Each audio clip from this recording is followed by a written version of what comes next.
Welcome to on record.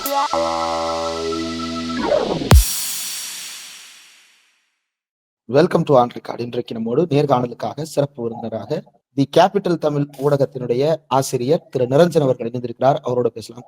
வணக்கம். வணக்கம். டெல்லியிலிருந்து வரக்கூடிய தகவல்கள் அப்படின்றத நம்ம ஊடகங்களின் மூலமா தான் தெரிஞ்சுக்கிறோம். கண்டுபிடிக்க முடியாத அளவுக்கு அதுல நிறைய வேறுபட்ட தகவல்கள் வந்துகிட்டே இருக்குது.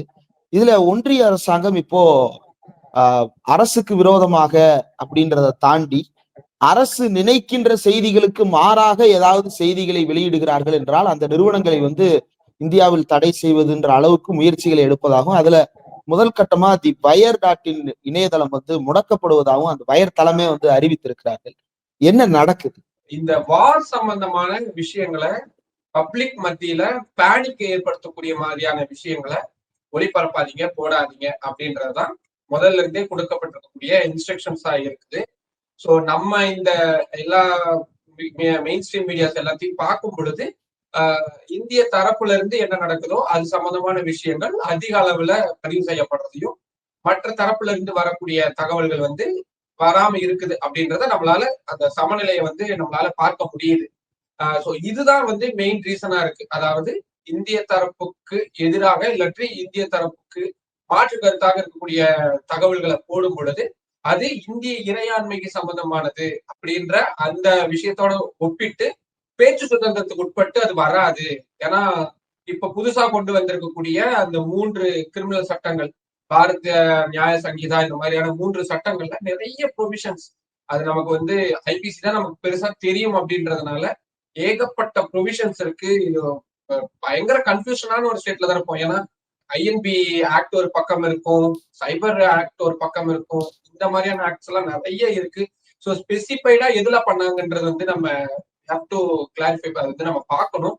பட் ஆனா சோசியல் மீடியா ஹேண்டில்ஸ் அப்படின்னு கிட்டத்தட்ட ஒரு 8000க்கும் அதிகமான ட்விட்டர் ஹேண்டில்ஸை கம்ப்ளீட்டா பிளாக் பண்ணிட்டாங்க இந்தியால. பாகிஸ்தான் சம்பந்தப்பட்டிருக்கக்கூடிய ஓடிடி கண்டென்ட்ஸ் இந்தியாவில எதெல்லாம் இருக்குதோ அது எல்லாத்தையுமே நீக்கணும் அப்படின்ற ஒரு உத்தரவு அப்படின்றதும் போடப்பட்டு அது செயல்பாட்டுக்கு வந்துருச்சு. பாகிஸ்தானை சேர்ந்த அவங்க நாட்டு பிரதமருடைய யூடியூப் சேனல் உட்பட எதுவுமே இந்தியாவில செயல்படாது அப்படின்ற தடை உத்தரவு போடப்பட்டாச்சு. அதாவது பாகிஸ்தான் தரப்பு செய்திகள் அவங்க என்ன சொல்றாங்க, அவங்க உதாரணத்துக்கு நாங்க இந்தியா கிட்ட பயங்கரமா அடி வாங்குறோம் அப்படின்ற மாதிரியான தகவல்கள் இருந்தா கூட அது இந்த தரப்புக்கு, அதாவது நம்ம தரப்புக்கு வர்றதுக்கான வாய்ப்புகள் அப்படின்றது ரொம்ப குறைவா இருக்குது. அதுதான் இப்ப நடந்துகிட்டு. இல்ல, இதுல உண்மையை கண்டறிகிறது அப்படின்றத பத்தி இப்ப நம்ம பேசவே கூடாது அப்படின்னு சொல்ல வராங்களா? இப்ப எதிர்த்தரப்பினுடைய செய்திகளை இங்கே பதிவிடுவதே இறையாண்மைக்கு எதிரானது அப்படின்றத எப்படி புரிஞ்சுக்கிறது? இன்னொரு பக்கம் ஊடகங்கள்ல இப்ப வயர் எஸ்கலேட்டிங்காவோ அல்லது ஹேட்ரடாவோ எந்த விஷயத்தையும் சொல்லல.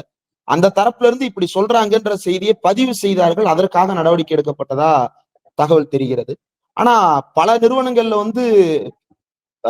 நடந்த விஷயங்களை எக்ஸ்ட்ரீம்லி எக்ஸாஜரேட்டடாகவும் ஹேட்ரட் ஸ்ப்ரெட் பண்ற மாதிரியும், ஜெய்ஹிந்து, வந்தே மாதரம் மற்றும் பாரத் மாதா கி ஜெய் சொல்லல அப்படின்னா நீ எல்லாம் ஒரு மனுஷனா, நீ எல்லாம் ஒரு இந்தியனான்னு கேட்கிற மாதிரி எல்லாம் ஊடகவியலாளர் பிஹேவ் பண்றாங்க. இதெல்லாம் எப்படி புரிஞ்சுக்கிறது? இதெல்லாம் அனுமதிக்கப்படுவதா? இல்ல, இது ஃபில்டர் தான். அதாவது எது விரும்பப்படுது, சட்டம் பொதுவாக இல்லை அப்படின்றத அதுலயே நம்ம சொல்லிடலாம். நான் வட இந்தியாவில 10-11 வருடங்களுக்கு மேல இருக்கிறேன் அப்படின்றதுனால இங்க எப்படி செய்திகள்லாம் போடுவாங்க, ஒரு பாகிஸ்தான் சம்பந்தமான விஷயங்களை இங்க எப்படி பார்ப்பாங்க, ஒரு இந்திய பாகிஸ்தான் கிரிக்கெட் மேட்ச இங்க எப்படி பார்ப்பாங்க, அது சம்பந்தமான செய்திகள் எப்படி போகும், ஒரு பெரிய பெரிய யாகங்கள் வளர்ப்பாங்க, அது சம்பந்தமான 24x7 லைவ் போகும். சம்பந்தப்பட்ட எல்லா சேனல்களுமே எந்த நாட்டுல நடந்தாலும் சரி, துபாயில நடக்கட்டும், யூஎஸ்ல நடக்கட்டும், ஆஸ்திரேலியால நடக்கட்டும், இந்தியா பாகிஸ்தான் மேட்ச் நடக்குதுன்னா அங்க 3 யூனிட் 4 யூனிட் நம்பிச்சு வச்சிருவாங்க. அவ்வளவு பணம் செலவு பண்ணுவாங்க. ஏன்னா இங்க அது ஒரு செல்லிங் பாயிண்டா இருக்கும். நீங்க பாகிஸ்தானுக்கு எகென்ஸ்டா, அப்கோர்ஸ் இங்க இருக்கக்கூடிய மக்களுக்கு பாகிஸ்தான் அவங்களுடைய எனிமி கண்ட்ரியா தான் இதுதான் பாக்குறாங்க. அதுதான் இங்க இருக்கக்கூடிய நிதர்சனமான களச்சூழல். ஆனா தமிழ்நாட்டை பொறுத்த வரைக்கும் அப்படியான விஷயமா, அதாவது ஒரு கிரிக்கெட் மேட்ச ஒரு விரோதமா பார்க்கக்கூடிய, அதனாலதான் நிறைய பேர் சொல்லுவாங்க Chennai cricket crowd one of the finest crowd in the world அப்படின்னு ரொம்ப புகழுவாங்க. ஏன்னா எந்த நாட்டுக்காரங்க சிறப்பா விளையாண்டாலும் தமிழ்நாட்டுல அந்த மைதானத்துல வந்து அவங்களுக்கான பாராட்டு அப்படின்னு ஸ்டாண்டிங் ஓவேஷன்ஸ் எல்லாம் நிறைய டைம் கிடைச்சிருக்கு, நம்ம பார்த்துருக்க முடியும். தோனி ஜார்க்கண்ட்காரங்க, தமிழ்நாட்டுக்கும் அவருக்கும் சம்மந்தமே இல்லை. ஆனா தூக்கி வச்சு கொண்டாடக்கூடிய ஒரு ஒரு மாநிலமா தான் தமிழ்நாடு இருக்கு. சோ அந்த டிஃபரன்ஷியேட் உங்களுக்கு புரிய வரும்னு நினைக்கிறேன். ஆனா இந்த 2-3 நாட்களா, இன்னும் சொல்ல போனா ஒரு 10-15 நாட்களா தமிழ் ஊடகங்கள் இந்த செய்திகளை கையாளக்கூடிய விதம் அப்படின்றது இருக்குல்ல, பயங்கர வருத்தம் அளிக்கக்கூடியதா இருக்கு. நீங்க இந்திரகுமார், ஒருவேளை நீங்க மெயின் ஸ்ட்ரீம் மீடியாஸ்ல வந்து நீங்க ஒர்க் பண்ணாம இருந்திருக்கலாம். உங்களுடைய ஜேர்னலிசம் ப்ரொஃபஷன் வந்து வேற வேற தளங்கள்ல இருந்திருக்கலாம். நான் இந்த ஊடகங்கள்ல 10 வருடங்களுக்கு மேல இவங்க கூடவே இருந்திருக்கேன். அவங்களுடைய அந்த தரம் வந்து எவ்வளவு தூரம் மாறிக்கிட்டு வருது அப்படின்றத வந்து என்னால கண்கூடா பார்க்க முடியுது. நம்ம பேர் சொல்லாமே போவோமே, அப்கோர்ஸ் பாக்குற எல்லா ஆடியன்ஸ்க்குமே தெரியும் யார் யார் அதை என்னென்ன பண்ணாங்க. இந்தியா என்ன சொல்றாங்க, ஒரு ராணுவ முகாம்கள் மேல நாங்க தாக்குதல் நடத்தல. யார் சொல்றா? இந்தியன் கவர்மெண்ட் அபிஷியலான ஸ்டேட்மெண்ட். நாங்க பொதுமக்களை தாக்கல அப்படின்றது கவர்மெண்ட் அபிஷியலான ஸ்டேட்மெண்ட். தீவிரவாதிகளுடைய முகாம்களை தான் நாங்க துல்லியமா தாக்கி அடிச்சிருக்கிறோம். நம்ம பயன்படுத்தின அத்தனை நவீன உபகரணங்களுமே வந்து கொலாட்ரல் டேமேஜ் ஏற்படாத வண்ணம் தான் நம்ம பயன்படுத்தணும் அப்படின்றதுதான் பிரஸ் மீட்ல சொன்னாங்க.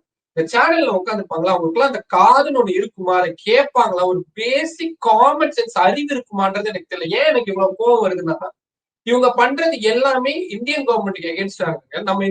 நம்ம இந்தியன் ஆர்மி வந்து பார்டர்ல அவ்வளவு கஷ்டப்படுறாங்க. பார்டருக்கு நான் 2019 புல்வாமா அட்டாக் நடந்த அந்த அன்னைக்கு ஈவினிங் வந்து நான் அந்த ஸ்பாட்டுக்கு நான் போயிருக்கேன். அடுத்த நாள் நான் 3-4 நாள் அங்க இருந்து ரிப்போர்ட் பண்ணியிருக்கேன். அதோட களச்சூழல் அங்க எவ்வளவு பதற்றமா இருக்கும், எவ்வளவு மோசமா இருக்கும்ன்றத ஓரளவுக்கு, ரொம்ப கிடையாது. நான் டிஃபென்ஸ் எக்ஸ்பர்ட் எல்லாம் கிடையாது. நான் ஒரு வார் ஜேர்னலிஸ்ட் கிடையாது. எனக்கு கிடைச்ச வாய்ப்புகள் அதை பார்த்திருக்கேன். ஆனா ஒரு அடிப்படையான ஒரு அறிவே இல்லாம இவங்க பண்ணக்கூடிய இந்த விஷயங்கள் இருக்கு. பாகிஸ்தானுடைய பிரதமர் அலுவலகத்துல வந்து தாக்குதல் நடத்திச்சுன்னு போறாங்க. எவ்வளவு அபத்தம்! நீங்க இந்திய கவர்மெண்ட் ஸ்டேட்மெண்ட்டுக்கு எகென்ஸ்டா போடுறீங்க. பாகிஸ்தானில் ரத்த ஆறு ஓடுகிறதுன்னு ஒருத்தன் நல்லா வருது எனக்கு. ஒரு சேனல்ல வந்து தம்ப்நெயில் வச்சிருக்கிறாங்க. நீங்க நாளைக்கு இதெல்லாம் தான் எவிடன்ஸா எடுத்துட்டு போவாங்க. நீங்க ஒரு பிரஸ் மீட்ல காட்டக்கூடிய ஒரு போட்டோகிராஃப்ஸை எதை எடுத்து காட்டுறாங்க? அந்தந்த நாடு ஊடகங்கள் என்ன வெளியிடுறதுன்றத யுனைடெட் நேஷன் வரைக்கும் போய் எடுத்து காட்டக்கூடிய ஆதாரங்களா இருக்கு. அப்ப பாருங்க, இந்தியன் ஊடகங்களே வந்து பாகிஸ்தான்ல ராணுவம் இப்படி பண்ணியிருக்காங்கன்னு சொல்லியிருக்காங்க. ஒரு ஆதாரங்கள் எடுத்து காட்டினா ஊடகங்கள் யாருக்கு பதில் சொல்ல போறாங்க? இந்தியன் கவர்மெண்ட்டுக்கு எவ்வளவு பெரிய எம்பாரஸ்மெண்ட் ஆகும். இதுக்கெல்லாம் யார் பதில்? இவங்களுடைய டிஆர்பி வெறி, இவங்களுடைய வியூஸ் வெறி, இவங்களுக்கு பணம் நிறைய வரணும்ன்ற அந்த ஒரு ஒரு இந்த நமைச்சல், இந்த வார்த்தைகளை நான் பொதுவா நான் பயன்படுத்தவே மாட்டேன். எனக்கு ஏன்னா இதுலயே நானும் இருந்து வந்திருக்கேன்றதுனால இதெல்லாம் பார்க்கும் பொழுது அவ்வளவு அருவருப்பா இருக்கு. வெக்கமே இல்லாம கிரிக்கெட் மேட்ச் கூட கம்பேர் பண்றாங்க. இது வந்து ஜோஷா இருக்கான்னு கேக்குறாங்க. இன்னொரு வார்த்தை ஏதோ ஒண்ணு போட்டிருந்தாங்க, குதூகலிக்கிற மாதிரியான வார்த்தை ஏதோ ஒண்ணு போட்டிருந்தாங்க. இதெல்லாம் வந்து ஒரு காமன் சென்ஸ் இருக்கக்கூடிய ஒரு ஒரு அடிப்படை ஊடக அறம் இருக்கக்கூடிய ஒரு விஷயம். ஜம்மு காஷ்மீர்ல இருக்கக்கூடிய யூனிவர்சிட்டிஸ்ல எத்தனையோ ஸ்டூடெண்ட்ஸ் மாட்டிக்கிட்டு இருக்காங்க. அது சம்பந்தமா யாராவது நம்ம அவங்க கேட்கக்கூடிய கேள்வி என்னதுமா, அங்க குண்டு வெடிக்குதா, அங்க சத்தம் கேக்குதா, வெளியே எப்படி இருக்கு, வெளியே வந்து பார்க்க முடியுமா அவங்களால? நான் அந்த பேட்டிகள்லாம் கேட்டா அவங்க அப்படிதான், நீங்க சேஃப்டியா இருக்கீங்களா, தமிழ்நாடு அரசு உங்ககிட்ட தொடர்பு கொண்டுச்சா, நீங்க எப்படி அங்க இருந்து வந்தீங்க, உங்க வீடு என்ன சொல்றாங்க, ஏன் அங்க இருக்கீங்க, மற்ற மாணவர்கள்லாம் என்ன மனநிலையில இருக்காங்க, அதெல்லாம் எதுவும் கேட்கல. ஓ அங்க சத்தம் கேக்குது, வெடிச்சுக்கிட்டு இருக்குங்களா, ஓ சொல்லுங்க சொல்லுங்க. நீங்க நான் இவங்க நான் சொல்றது வந்து ரொம்ப எக்ஸாசரேட் பண்ணி சொல்ற மாதிரி இருக்கும். யாரு வேணாலும் போய் கடந்த ஒரு 24 மணி நேரமா முன்னணி செய்தி சேனல்களுடைய யூடியூப்ல போய் அவங்களோட லைவ்ல போய் பாருங்க. அவ்வளவு அபத்தமா இருக்கு.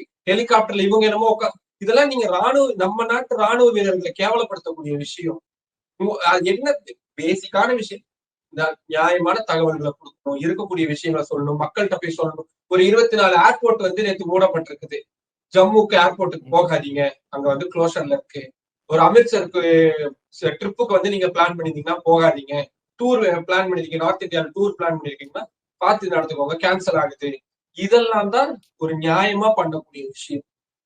இவங்க அது எதெல்லாம் வந்து பரபரப்பா சவுண்டு போட்டு அப்படி டம்மு டும்முன்னு வெடிக்கிற மாதிரி போட்டா பப்ளிக் பார்ப்பாங்க அப்படின்ட்டு எவ்வளவு பயப்படுறாங்க தெரியுமா வீட்டுல இருக்கவங்க? இப்ப நான் டெல்லியில இருக்கிறேன்னா என் வீட்டுல இருந்து அத்தனை கால் வருது, 100 கணக்குல கூப்பிடுறாங்க. நீங்க பேசாம நீங்க கிளம்பி ஊருக்கு வந்துருங்க. இதத்தான் இந்த கன்றாவியான விஷயங்களை தான் இந்த ஊடகங்கள் பண்ணிருக்கு. அப்போ நான் டெல்லியில இருக்கிற சேஃபா இருக்கிறேன், ஃபைன். அந்த பார்டர்ல எத்தனை குடும்பத்தோட தமிழ்கார ராணுவ வீரர்களுடைய எத்தனை பேரோட குடும்பத்தினர் தமிழ்நாட்டுல இருப்பாங்க. ஒரு ஒரு காரைக்குடியில உட்கார்ந்து இருப்பாங்க, ஒரு சீர்காழியில உட்கார்ந்து இருப்பாங்க, கோயம்புத்தூர்ல உட்கார்ந்து இருப்பாங்க, ஒரு நாகர்கோயில்ல உட்கார்ந்து இருப்பாங்க. அவங்க ஃபேமிலி எவ்வளவு பதறம் இந்த செய்தி சேனல்கள்ல பார்த்துட்டு ஒரு அரபிக் சீயோட கண்ட்ரோல் மொத்தத்தையும் எடுத்துட்டு வந்தாங்கன்னு சொல்றாங்க. உண்மைதான் உண்மையாவே இருக்கட்டுமே. வெயிட் பண்ணுங்களேன், கவர்மெண்ட் அபிஷியல் கால்க்காக வெயிட் பண்ணுங்களேன். கராச்சி நகரை தாக்கிட்டாங்கன்னு சொல்றாங்க, கவர்மெண்ட் சொல்லட்டுமே. இன்னைக்கு சரி, இப்ப நம்ம சொல்றதெல்லாம் வந்து சில தேச பக்தர்களுக்கு வந்து நம்ம நாட்டுக்கு எதிராக பேசுறோம், பாகிஸ்தானுக்கு எதிராக நடக்கக்கூடிய நடவடிக்கைகளை நம்ம வந்து குறைச்சு மதிப்பிடுறோம் அப்படின்னு. இப்போ ஒரு மணி நேரத்துக்கு முன்னாடி இந்திய அரசாங்கம் சொல்லி இருக்கிறாங்க, கார்கில் சமயத்துல இந்திய ஊடகங்கள் எப்படியான தவறுகளை செஞ்சாங்களோ அந்த மாதிரி தவறு செய்யாதீங்க, இந்த போர் சம்பந்தமான விஷயங்களை போடவே போடாதீங்கன்னு அவங்க கேட்டுட்டு இருக்கிறாங்க. அப்படின்னா எந்த அளவுக்கு நீங்க இதுல என்னன்னா கவர்மெண்ட் தான் இனிஷியேட்டிவ்ஸ் எடுக்கும். இப்போ வயர் மேல நடவடிக்கை எடுத்தாங்களே, ரைட் ஆர் ராங் டிஸ்கஷன் நம்ம அதை பண்ணுவோம். அவங்க இந்திய இறையாண்மைக்கு எதிராக செயல்பட்டு இருக்காங்களா என்னன்றத நம்ம பேசுவோம், விசாரிப்போம், கோர்ட்டுக்கு போவோம், அதை பத்தின குரல் எல்லாமே இருக்கட்டும். இப்ப இந்த ஊடகங்கள் பண்ணிருக்கிற பேர் என்னங்க? இவங்கதான் அதை விட அப்பட்டமா பண்ணிருக்காங்க. மோசமான விஷயங்களை இவங்கதான் பண்ணி வச்சிருக்கிறாங்க. நீங்க அந்த தம்ப்நெயில்ஸ போய் நீங்க சும்மா போய் பாருங்களேன். 50 ஏவுகணைகளை கிளீன் ஸ்வீப் செய்த இந்திய ராணுவம். என்ன என்ன இது என்ன சொல்ல வராங்க? அந்த சிச்சுவேஷன்ல இருந்து பாத்துருக்காங்களா? அங்க இருக்கக்கூடியவங்க எவ்வளவு கஷ்டம். இல்ல, இதுல இப்ப சித்தார்த்த வரதராஜன் கூட இப்போ ஒரு 4 செய்திகளை கோட் பண்ணி போட்டிருக்கிறாரு. கராச்சி போர்ட்டை தகர்த்த இந்திய ராணுவம், பாகிஸ்தானுக்குள் நுழைந்த இந்திய படைகள், இஸ்லாமாபாத்தை கைப்பற்றிய இந்தியா, ரஜோரியில் தற்கொலைப்படை தாக்குதல் நடத்திய தீவிரவாதிகள், இப்படியெல்லாம் செய்திகள் நடத்துகின்ற பெரிய பெரிய நிறுவனங்களாக அறியப்படுகின்றவர்கள் மீது எந்த நடவடிக்கையோ அல்லது வந்து அவர்களெல்லாம் இந்திய நாட்டின் இறையாண்மையை பாதுகாப்பவர்களைப் போலவும், செய்தியை எந்த எஸ்கலேஷனும் இல்லாமல் வெளியிட்டவர்கள் எல்லாம் குற்றவாளிகளைப் போலவும் நடத்தப்படுகிறார்கள். இந்த 4-5 உதாரணங்கள் சொல்றாரு. இப்ப இது பற்றி எல்லாம் ஒன்றிய அரசாங்கம் ஏதாவது பிரீஃபிங் கொடுத்திருக்கிறாங்களா? பொதுவா இந்த மாதிரியான வார்லைக் சிச்சுவேஷன்ஸ் வரும்போது மீடியா எப்படி ஹேண்டில் பண்ணுன்றத சீனியர் கரஸ்பாண்டன்ஸுக்கோ அல்லது வந்து ஆசிரியர்களுக்கோ ஒரு பிரீஃபிங் கொடுப்பாங்களே, அதெல்லாம் நடந்திருக்கா? அப்படி கொடுத்தாங்கன்னா கேட்கக்கூடிய நிலைமையில நம்ம இந்தியன் மீடியா இருக்கு நீங்க நினைக்கிறீங்களா? இல்ல, நான் டைரக்டாவே இதை கேட்கிறேன். வார் யாருங்க அனௌன்ஸ் பண்ணணும்? ஆக்சுவலா வந்து வார் அப்படின்றத அனௌன்ஸ் எல்லாம் பண்ண மாட்டாங்க. நான் என்னுடைய ஒரு சின்ன அறிவுக்கு வச்சு நாங்க அந்த அப்படின்ற மாதிரி நாங்க அனௌன்ஸ் பண்ணிட்டு அப்படிலாம் இருக்காது. இந்த எஸ்கலேஷன்ல அது ஆட்டோமேட்டிக்கா அப்படியே பை ஆர்டரா தான் அது போய்கிட்டே இருக்கும். சரி, அப்படியே பண்ணாலும் யார் வார், நம்ம இந்தியா இஸ் இன் வார் அப்படின்றது யாருங்க அனௌன்ஸ் பண்ணணும்? பிரைம் மினிஸ்டர் பண்ணணும், இல்லாட்டி முப்படைகளுக்கு தலைமை தளபதியா இருக்கக்கூடிய குடியரசுத் தலைவர் பண்ணலாம், ஹோம் மினிஸ்டர் பண்ணட்டும், பாதுகாப்புத்துறை அமைச்சரா இருக்கட்டும். சரி, இன்னொரு நாடு கூட போர் போறாங்கனால வெளியுறவுத்துறை அமைச்சர் பண்ணட்டும், செக்ரட்டரிஸ் பண்ணட்டும். ஏன் 2 நாட்களா பிரஸ் மீட்டை சந்திக்கக்கூடிய அந்த பெருமை வாய்ந்த 2 பெண் அதிகாரிகள் பண்ணட்டும், தாராளமா பண்ணட்டும். நேற்று ஒரு இங்கிலீஷ் சேனல்ல நான் உட்காந்து நைட்டு ஒரு 11:30-12 மணிக்கு பார்க்கிறேன்.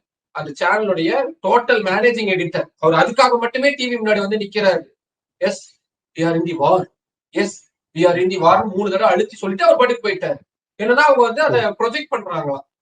இப்ப இந்தியன் கவர்மெண்ட் வந்து இது வரைக்கும் இப்ப நம்ம பேசிக்கிட்டு இருக்கக்கூடிய இந்த 3:40 மணி வரைக்கும் இந்தியா வார் அப்படின்ற வார்த்தையவே பயன்படுத்தவே இல்லை. கரெக்டா?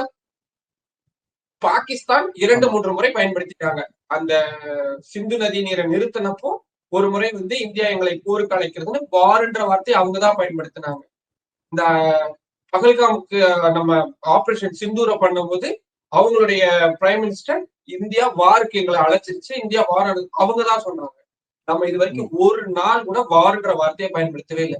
நீங்க இப்ப இந்த இன்டர்வியூ பார்த்துருக்கவங்க அப்படியே பாஸ் பண்ணிட்டு சும்மா இன்னொரு 4 டேப் ஓபன் பண்ணி Tamil media, Telugu media, Hindi media, English மீடியான்னு 4 மீடியா ஓபன் பண்ணி இல்ல வேற மலையாளம் எல்லாத்தையும் போகணும்.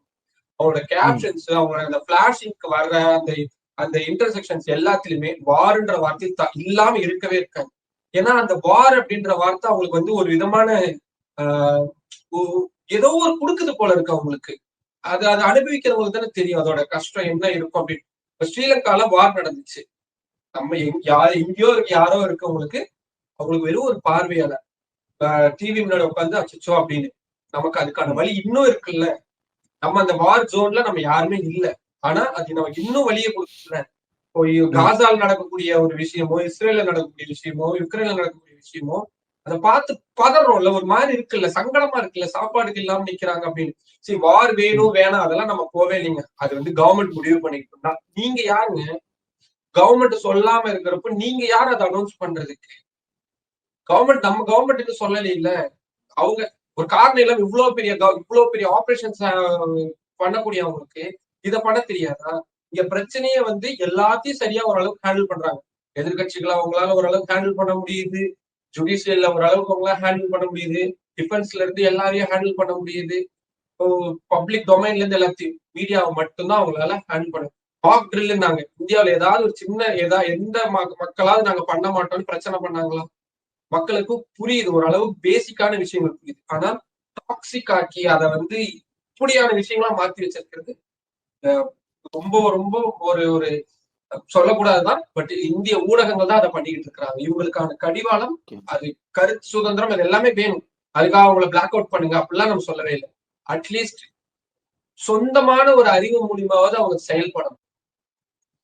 இல்ல இப்ப இவ்வளவு தூரம் வந்து ரொம்ப எஸ்கலேட்டரியா பண்ணிட்டு இருக்காங்க. இப்ப நாளைக்கு வந்து யுனைடெட் நேஷன்ஸ்னுடைய பீஸ் கான்ஃபரன்ஸோ அல்லது வந்து ஏதோ ஒரு அவசர கூட்டமோ ஏதோ நடக்குதுனால இதெல்லாம் அங்க போய் ரிஃப்ளெக்ட் ஆகும் அப்படின்னா கவர்மெண்ட் வந்து இதை வந்து கேர் பண்ண வேண்டிய அல்லது வந்து இதை கைட் பண்ண வேண்டிய பொறுப்பு குறைந்தபட்சம் அவங்களுக்கு இல்லையா? ஏன்னா இப்போ வயர் மீது நடவடிக்கை அப்படின்ற ஒண்ணு பார்க்கிறோம், ministry of electronics and information technology மூலமா நடக்குது.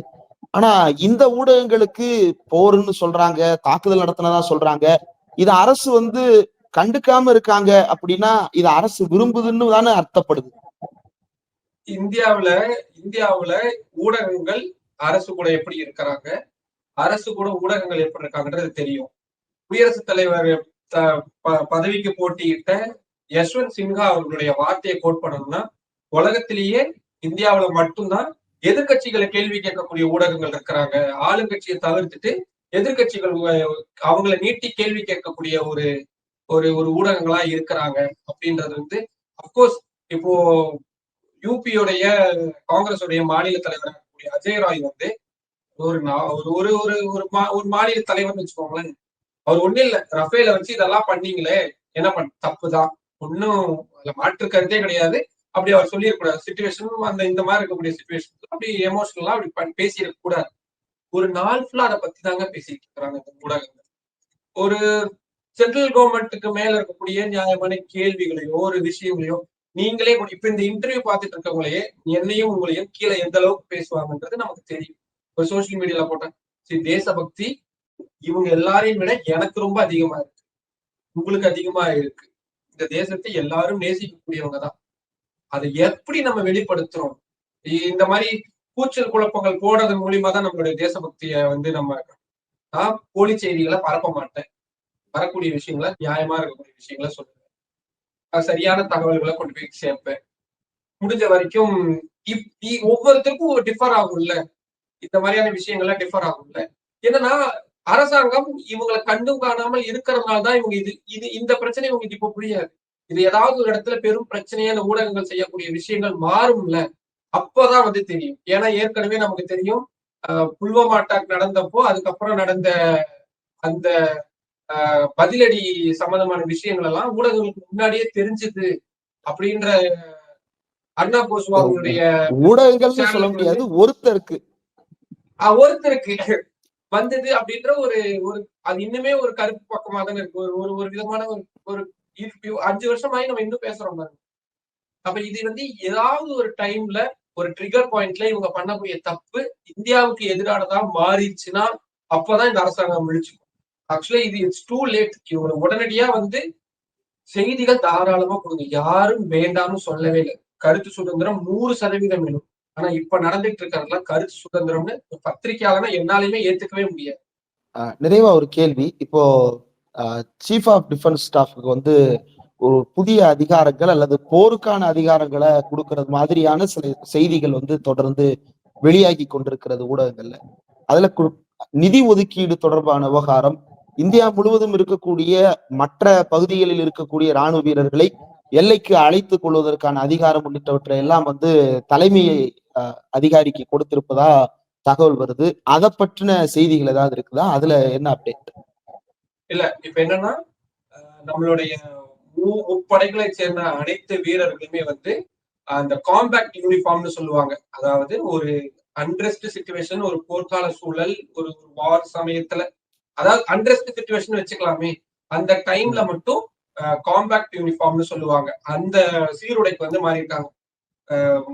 பாதுகாப்புல இருக்கக்கூடிய அதிகாரிகள் தொடங்கி எல்லாருமே, அவங்க எந்த ஊர்ல வேணாலும் இருக்கலாம். அவங்க உத்தரப்பிரதேஷ்ல ஒரு ஆக்ரால வந்து அவங்க இருக்கலாம், வேற ஒரு கண்டோன்மெண்ட்ல இருக்கலாம். எங்க இருந்தாலும் அவங்க அந்த யூனிஃபார்முக்கு மாட்டாங்க. அப்படின்னா பேசிக்கான விஷயம் அதான் நான் சொன்னேன்ல, கொஞ்சம் கொஞ்சம் நான் டிஃபென்ஸ் நான் ஃபாலோ பண்ணிருக்கேன் அப்படின்றதுனால அவங்க எந்த நேரம் வேண்டுமானாலும் எந்த இடத்திற்கு வேண்டுமானாலும் அனுப்பப்படலாம், தயார் நிலையில இருக்கணும் அப்படின்னு.